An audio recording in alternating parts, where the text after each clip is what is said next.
Hello dear students, welcome back to my online English class, and today we are going to discuss about standard tense English second paper, and the topic of discussion would be narration of interrogative sentences. By the way, this video is organized by Childcare School and College.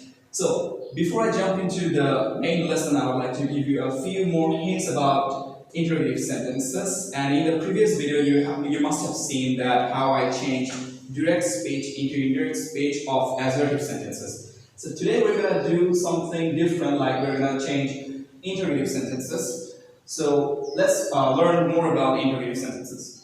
So basically interrogative sentences are of three types. They are yes, no question, WH question, and tag question. So let's talk about yes, no question first. If you want to form a yes, no question, what we need is just take one simple assertive sentence, and we have an auxiliary verb sitting between it, like you are tired, which means somebody is tired. So what we do is we put the auxiliary verb right before the subject, and it becomes a yes no question, like are you tired? And a yes no question can be answered only in a yes or a no. Like if someone asks you, are you tired? You would either say yes or a no. And the most interesting thing about WH question is that a yes no question and WH question are structurally similar. So you can form a yes no question instantly into a WH question just by putting a WH word, an interrogative pronoun. So as I say, are you tired? I put an interrogative pronoun why, and it becomes why are you tired? Now let's dig deeper into that. We ask yes no questions to make sure if something is like the way I assume or somebody assumes as it is. Like I guess that somebody is tired, that's why I'm asking that if he is tired or not. So I would say, are you tired? And if I am not really well aware of the reason why he is tired, I would say, why are you tired? Okay, so let's talk about the changing of the tense of the reported speech. In the previous video, you have learned that if the reporting verb is in past tense, the whole reported speech will take the past effect, which is it will go a bit further past. So, changing of the tense of the reported speech would be like, if you find that in the reported speech, the tense is in present indefinite, it will go back to past indefinite. If the tense is in present continuous, it will become past continuous. If the tense is in present perfect, it will become past perfect. If the tense is in present perfect continuous, it will become past perfect continuous. Well, that is super easy. I hope you understand by now. So let's go to the past tense. Well, here there is a tricky part. If the tense is in past indefinite, it will become past perfect. And why is that? The reason is, if two events take place at a time, the furthest past or the oldest event will be in the past perfect tense, and the later event will be in the past indefinite tense. You should remember it. Like there is a popular example. You must have heard that the doctor died, the doctor came and the patient died. So in that example, what happens is, doctor came in the scene after the patient had died. So here, the patient died further past. I mean, much more older event. So the tense of the patient would be in past perfect, which is the patient had died before the doctor came. So you gotta remember it in your head. So if the tense is in past indefinite, it will become past perfect. If the tense is in past continuous, it will become past perfect continuous, which is again pretty much similar like the previous one. Here, past perfect continuous gives an effect that it can't be any older, it can't go any further back. So, if the tense is in past perfect, it will remain the same, which is past perfect can't go any beyond or any further back. So, past perfect will remain the same. Past perfect continuous will also remain the same. That's why I written here, there will be no changes. Okay. And here we have some auxiliary verbs written, which will take the form of such as have, has. If you find an have or a has, it will become had. If you find had, it will remain the same. Well, the reason is, if it's in present indefinite, like you have a word have in the present indefinite tense, it will become simply a past tense. Again, likewise, if you find the tense is in present perfect, you will again get a have, the auxiliary verb have. It will also become past perfect just by turning into had, which is pretty easy. In the second one, we have had, which will turn into again had. That is because if you find the tense is in past indefinite, it will become past perfect. Again, if you find the tense is in past perfect, it will remain the same. That's why the had doesn't change. If you find an auxiliary verb like am, is, or are, it will become was or were. You'll just need to put it considering the person, so and the number also. So if you find am, is, or like in present indefinite tense or in present continuous tense, it will change simply into was and were.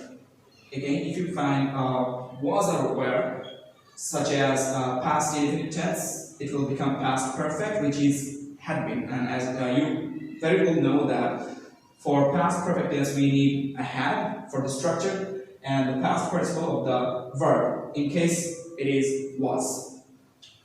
Likewise, in past perfect continuous tense, past continuous tense, you will find a was or a were. It will turn into had been. That is the past perfect continuous of the verb. So here I have some example sentences written for you. I will solve these questions and it will help you to understand better. Okay, so let's jump into the question. And the number one question is, Jane said to Jack, is it alright? So Jane is asking Jack whether it is alright or not.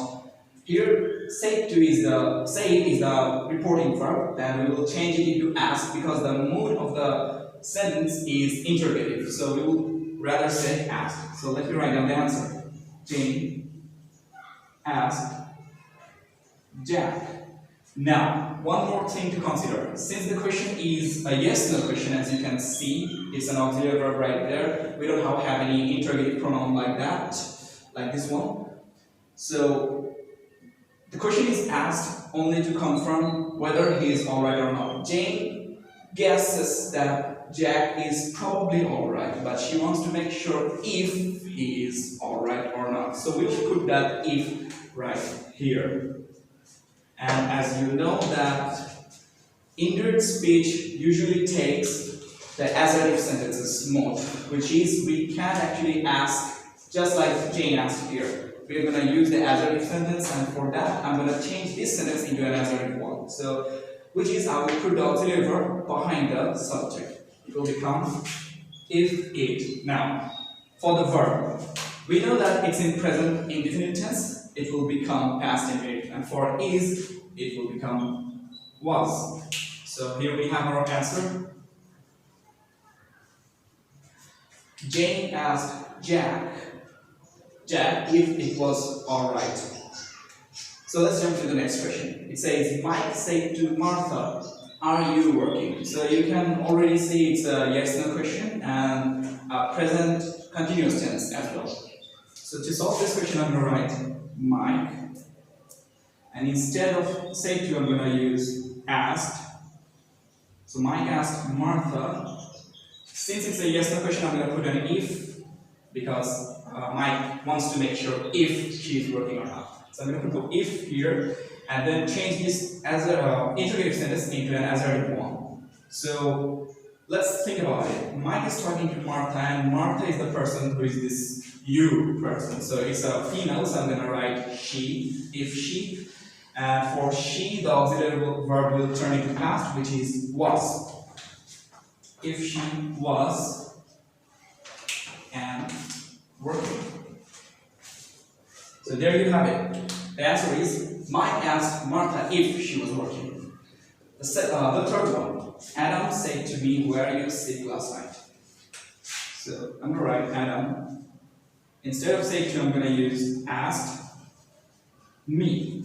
Okay, I'm the person who is involved directly here. So Adam asked me if, since it's a yes/no question, as you know, I'm going to change it into assertive one. If, so the person you here is actually me. Therefore, I'm going to say I. If I. And the auxiliary verb here we have where, so it will change into had been, as you know. Okay. I'm writing these auxiliary verbs in red marker so that you can, keep a track of what's going on. So Adam asked me if I have been sick and for last night. Now let's think about it. Adam said to me last night, well, it could be a very past event. The same last night might not be the actual last night that we just passed. So it will become the previous night.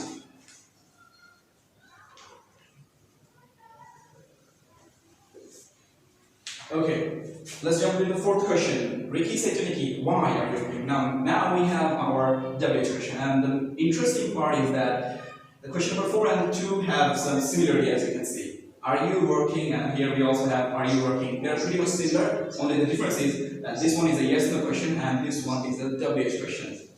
So, I'm going to write down the answer. Ricky asked Nikki. Now, since Ricky is looking for some missing information, I'm not going to use the if anymore. So what I'm going to write is the same pronoun will sit why. Now the rest of it changes just like the previous ones. The auxiliary verb will go behind the subject and it will become past. So Nikki is a female person. Nikki is the person who is this you. So I'm going to use she. Why she? And for the auxiliary verb are, I'm going to use the past form which goes with she, which is was. Ricky asked Nikki why she was working. So there you have your answer. The fifth question says, Daniel said to Harry, have you finished the job? It begins with an auxiliary verb, so it's a yes no question for sure. The answer would be Daniel asked Harry if. Now, Harry is a male, therefore I'm going to write if he had finished the job. So the present perfect becomes the past perfect. And there we have our answers. Well, it was supposed to be actually Jack. Let's correct it. So there you have it. I hope you understand all the lessons perfectly, and if you have any confusion, let me know below in the comments. I will try my best to support you as much as possible. Subscribe to our channel and stay connected with us. I'll see you in the next video very soon. Thank you and goodbye.